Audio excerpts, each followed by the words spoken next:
প্রত্যেকটা অঞ্চলে রয়েছে বিশেষ বিশেষ খাবার, আর বিশেষ বিশেষ খাবারের জন্যই কিন্তু অঞ্চলগুলো প্রসিদ্ধ হয়ে থাকে।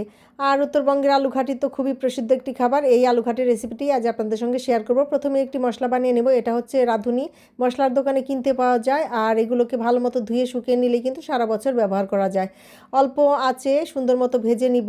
অতিরিক্ত আগুনে ভাজলে কিন্তু পুড়ে যাবে, তো ভেজে ঠান্ডা করে গুঁড়ো করে নিব। এই তো গুঁড়ো করে নিয়েছি, আর এখন কিন্তু একটা কৌটায় রেখে দিলে মাছ মাংস রান্নায় দেওয়া যায়, আর এভাবে কোটা রাখলে কিন্তু ভালোও থাকে। তো যাই হোক, আলুঘাটি রান্নায় চলে যাব।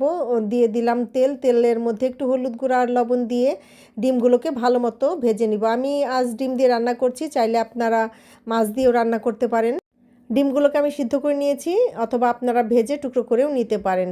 তো যাই হোক, সেই তেলেই দিয়ে দেবো পেঁয়াজ কুচি, হাফ কাপের একটু কম, নেড়ে চেড়ে ভেজে নিব। এরপর একটু পানি দিয়ে আদা বাটা, রসুন বাটা আর জিরা বাটা দিয়ে দিলাম। এখানে আমি আজকে জিরা বেটে দিয়েছি। এরপর মশলাগুলোকে কষিয়ে নিব। তারপর এখানে দিয়ে দিব লবণ, হলুদ, মরিচ, ধনে গুঁড়া, এগুলো দিয়ে সুন্দর মতো মশলাটাকে কষাবো। যখন তেল উপরে উঠে আসবে তখন এখানে দিয়ে দিব আগে থেকেই সিদ্ধ করে এবং হাত দিয়ে চটকিয়ে নেওয়া আলু।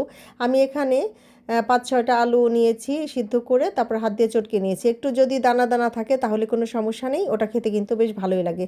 এরপর মশলার মধ্যে দিয়ে ভালো মতো নেড়ে চেড়ে মিশিয়ে নিই। আর এই পর্যায়ে একটু ভালো মতো ঢাকনা ছাড়াই কষিয়ে নিব আলুকে মশলার সঙ্গে। এরপর দিয়ে দিব পরিমাণ মতো ঝোলের পানি। পানিটা একটু বেশিই দিব, কারণ আলুর তরকারি কিন্তু শেষে ঠান্ডা হলে অনেকটা ঝোল টেনে নেয়, এই জন্যই একটু পানি বুঝে শুনেই দিতে হবে। এরপর আলুর সঙ্গে ঝোলটা ভালো মতো মিশিয়ে নিব।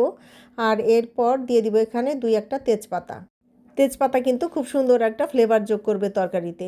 তেজপাতা দিয়ে ঢেকে রান্না করব বেশ কিছুক্ষণ হাই হিটে। যখন ফুটে উঠবে ঢাকনা খুলে নেড়ে চেড়ে দিব। আর এই পর্যায়ে কিন্তু ঝোলটা বেশ ঘন হয়ে আসবে। আলুর তরকারি কিন্তু ঝোল খুব দ্রুতই ঘন হয়ে আসে। দিয়ে দিব ভেজে রাখা ডিম, আর এরপর নেড়ে চেড়ে নিব। লবণটাও চেক করে দিয়ে দিব। এখন দিয়ে দিব হাফ চা চামচ ভাজা জিরার গুঁড়া। ভাজা জিরার গুঁড়াটাও দিতে হবে, তাহলেই কিন্তু সুন্দর একটা ফ্লেভার যোগ করবে। হাফ চা চামচ দিয়ে দিলাম।